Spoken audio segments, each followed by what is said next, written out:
Hello welcome जय हिंद प्यारे दोस्तों फॉर्मेटिव स्टडी में आपका स्वागत है। आज इस वीडियो लेक्चर में हम सामाजिक अध्ययन के बहुविकल्पी प्रश्न करेंगे। यानी इससे पहले देखिए एक क्लास हो चुकी है। उस एक जो पहली वाली क्लास ऑब्जेक्टिव टाइप की थी उसमें हमने 35 प्रश्न किए थे। आज इस लेक्चर में देखिए हम उसके आगे के प्रश्न करेंगे। तो आपको ये सारे प्रश्न कर लेना है, तभी जाकर आप देखिए जो 15 प्रश्न आते हैं वो सारे क्वेश्चन आप सही करके आएंगे। तो चलिए बिना देरी के भी हम क्लास को स्टार्ट करते हैं। तो देखिए पहला प्रश्न है। पहला प्रश्न क्या कह रहा है? इतिहास के अध्ययन के स्रोत हैं। तो साहित्य, स्मारक, शिलालेख या ये सभी। तो डी ऑप्शन सही होगा, ये सभी। अगला प्रश्न है। इतिहास हमारे संपूर्ण भूतकाल का वैज्ञानिक अध्ययन तथा लेखा जोखा है। यह कथन किसका है?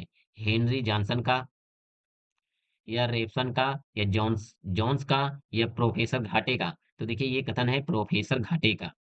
अगला प्रश्न है। इतिहास का जन्मदाता किसे कहते हैं? रेबसन, घाटे, हेरोडोटस, या इनमें से कोई नहीं। तो इतिहास के फादर हैं हेरोडोटस। अगला प्रश्न है। वेदों व जिन साहित्य ग्रंथों से भारतीय इतिहास का अन्वेषण किया गया वे हैं वैदिक साहित्य ग्रंथ, बौद्ध साहित्य ग्रंथ, जैन साहित्य ग्रंथ, या उपरोक्त सभी। तो उपयुक्त सभी। अगला प्रश्न है। मानव विकास के क्रम को कितने भागों में बांटा गया है? तो देखिए मानव विकास के क्रम को 3 भागों में बांटा गया है। ठीक है। पहला है पूरा पाषाण काल, ठीक है, मध्य पाषाण काल, तो तीसरा नव पाषाण काल। अगला प्रश्न है। चीनी यात्री चीनी यात्री किसके शासन काल में भारत आया? ठीक है। तो देखिए इसमें उस चीनी यात्री का नाम नहीं लिखा है। तो इसमें ये नहीं बताया जा सकता कि कौन सा ऑप्शन सही होगा। अगर हाँ ये कह देता कि फाहियान यानी चीनी यात्री फाहियान किसके शासनकाल में आया, तो जो फाहियान था वो चंद्रगुप्त द्वितीय के शासनकाल में आया था। यानी हम कह सकते हैं गुप्त वंश के शासनकाल में आया था। ठीक है।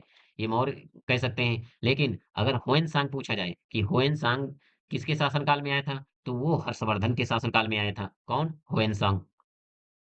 लेकिन अगर प्रश्न ऐसे ही बिल्कुल सेम टू सेम आ गया पेपर में, तब आपको क्या करना है?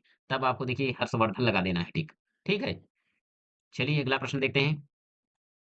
पाषाण काल को किस नाम से जाना जाता है? पूरा पाषाण काल, मध्य पाषाण काल, उत्तर पाषाण काल, या नव पाषाण काल? तो इसे हम कहते हैं उपर्युक्त सभी, यानी डी ऑप्शन सही होगा। ठीक है। इन सभी से जाना जाता है। पूरा पाषाण कालीन मानव के जीविका के साधन थे। जंगली पशुओं का शिकार, मछली पकड़ना, कंदमूल एवं फल, उपर्युक्त सभी। तो उपर्युक्त सभी। चलिए अगला प्रश्न। नवपाषाण काल के औजार कैसे होते थे? तो देखिए भद्दे एवं गोलाकार, चपटे और खुरदरे, या सिकुड़े एवं नोकदार, या तीखे एवं चमकदार? तो देखिए नवपाषाण काल के जो औजार थे वो तीखे एवं चमकदार हुआ करते थे। चलिए अगला प्रश्न देखते हैं। अगला प्रश्न है। मानव ने सबसे पहले किस धातु की खोज की?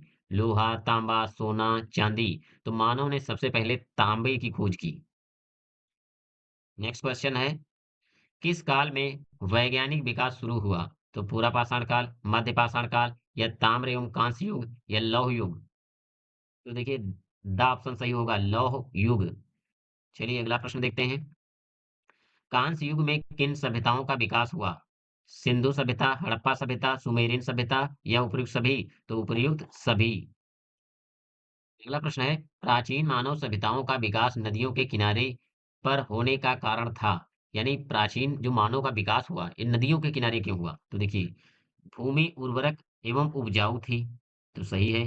मानव जीवन के लिए जल की प्राप्ति, तो ये भी सही है। नदी जल यातायात का मुख्य साधन था, ये भी सही है। यानी इसमें जितने कारण दिए हैं ये सभी हैं, सही है। तो देखिए कौन सा डी ऑप्शन यहाँ पर रख दीजिए, ऑल ऑफ दीज, यानी ये सभी सही है। देखिए यहाँ से एक क्वेश्चन लघुत्तरी भी बन सकता है। देखिए कैसा। प्राचीन मानव सभ्यताओं का विकास नदियों के किनारे क्यों हुआ? कारण लिखिए। तो आपको यही 3 कारण देना है। आप एक कारण और भी बढ़ा सकते हैं, यानी 4-5 कारण आप दे सकते हैं। ठीक है। चलिए अगले प्रश्न पर आते हैं। अगला प्रश्न है। प्रमुख नदी घाटी सभ्यताएं थी मिस्र की सभ्यता, असीरियन सभ्यता, चीन की सभ्यता, उपरोक्त सभी?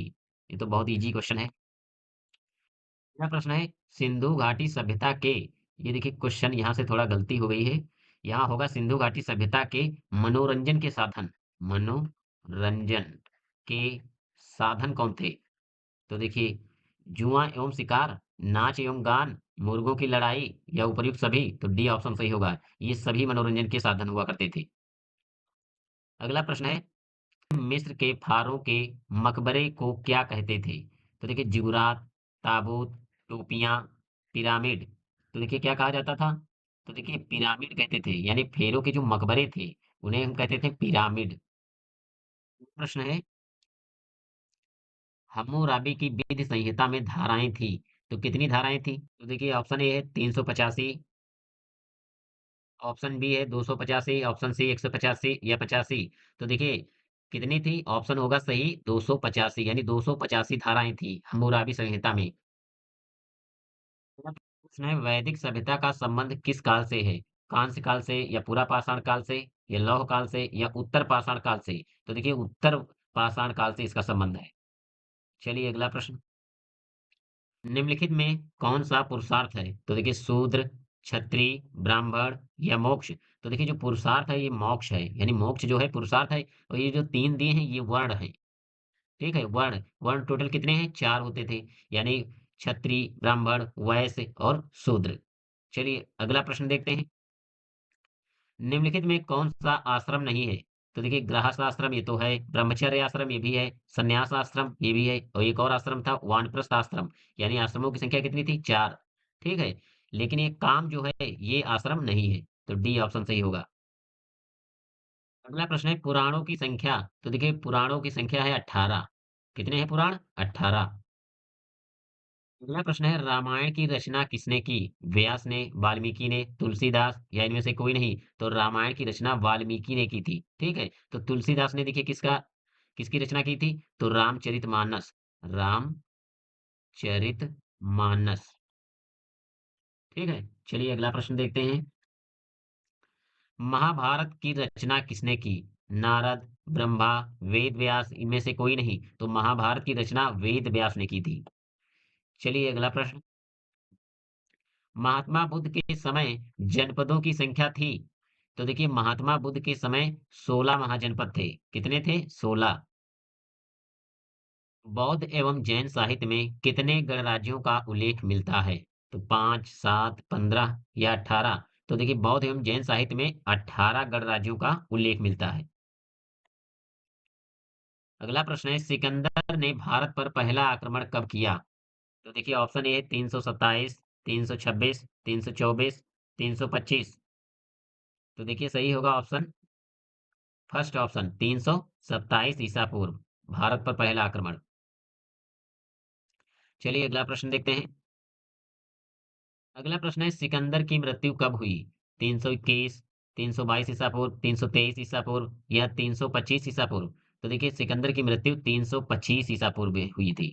325 ईसा पूर्व। चलिए अगला प्रश्न देखते हैं, अगला प्रश्न है, जैन धर्म के प्रमुख प्रतिपादक महावीर स्वामी का जन्म हुआ 599 ईसा पूर्व, 598 ईसा पूर्व, या 597 ईसा पूर्व? तो देखिए महावीर स्वामी का जन्म जो हुआ था 599 ईसा पूर्व में हुआ था। और कहाँ पर हुआ था? तो वैशाली के कुंडल ग्राम में हुआ था, जो कि बिहार में है। अगला प्रश्न है, महावीर का जन्म कहाँ हुआ था? तो अभी हमने बताया, कहाँ पर? वह कुंडल में, यानी कुंडल ग्राम में। अगला प्रश्न है, महात्मा बुद्ध कौन थे? तो धर्म प्रचारक, समाज सुधारक, बौद्ध धर्म प्रवर्तक, या इनमें से सभी? तो डी ऑप्शन सही होगा, इनमें से सभी। अगला क्वेश्चन है, बौद्ध धर्म के प्रवर्तक कौन थे? महात्मा बुद्ध, ठीक, यानी गौतम बुद्ध, या महावीर स्वामी, या अशोक, या अशुघोष? तो गौतम बुद्ध। बौद्ध धर्म के अनुसार आर्य सत्यों की संख्या। तो बौद्ध धर्म के अनुसार 4 आर्य सत्य थे। कितने? 4। सौर मंडल में कुल ग्रहों की संख्या कितनी है? तो देखिए 8, 9, 10, या इनमें से कोई नहीं? तो सौर मंडल में 8 ग्रह हैं। अगला प्रश्न है, पृथ्वी पर जुड़वा ग्रह किस ग्रह को कहा जाता है? यानी पृथ्वी पर नहीं होगा, यहाँ होगा पृथ्वी का। जुड़वा ग्रह किसको कहा जाता है? तो शनि को, यूरेनस, या बृहस्पति, या शुक्र को? तो पृथ्वी का जुड़वा ग्रह हम शुक्र को कहते हैं। किसे कहा जाता है? शुक्र को। अगला क्वेश्चन है, चलिए अगला प्रश्न देखते हैं, किन ग्रहों की कक्षाओं के बीच क्षुद्र ग्रह पाए जाते हैं? तो पृथ्वी या मंगल, यूरेनस, नेपच्यून, बृहस्पति, या शनि, मंगल या बृहस्पति? तो देखिए जो क्षुद्र ग्रह हैं वो मंगल और बृहस्पति के मध्य पाए जाते हैं। सूर्य के सबसे निकट ग्रह। तो देखिए सूर्य के सबसे निकट ग्रह है बुध। ठीक है, कौन सा ग्रह है? बुध। प्रश्न है सूर्य से, यहाँ पर से नहीं होगा, की होगा। सूर्य के सबसे दूर का ग्रह, तो देखिए कौन है, मंगल, वरुण, शनि या बृहस्पति? तो वरुण है, यानी सूर्य के सबसे दूर ग्रह कौन है? तो वरुण। सूर्य की पृथ्वी से दूरी, तो देखिए लगभग 10 करोड़, या लगभग 12 करोड़, या 15 करोड़, या 25 करोड़। तो सूर्य से पृथ्वी की दूरी है लगभग 15 करोड़ किलोमीटर। कितनी है? 15 करोड़ किलोमीटर। इसमें मानचित्र के प्रमुख घटक, तो देखिए मानचित्र के 3 घटक होते हैं। कितने घटक होते हैं? 3। अगला प्रश्न है, मानचित्र में दिशा का प्रदर्शक चिन्ह, यानी मानचित्र में दिशा को कैसे, किस चिन्ह से प्रदर्शित किया जाता है? तो देखिए बराबर से तो नहीं, और देखिए तीर से, तो देखिए बा ऑप्शन सही होगा। यानी बी ऑप्शन सही होगा। इस प्रकार अगर तीर लगा है, इसे हम दिशा सूचक चिन्ह कहते हैं। इसे हम क्या कहते हैं? दिशा सूचक चिन्ह। मानचित्र में दिशा का हम कैसे पता करते हैं? तीर के द्वारा। अगला और लास्ट क्वेश्चन है, कर्क रेखा का अक्षांश है।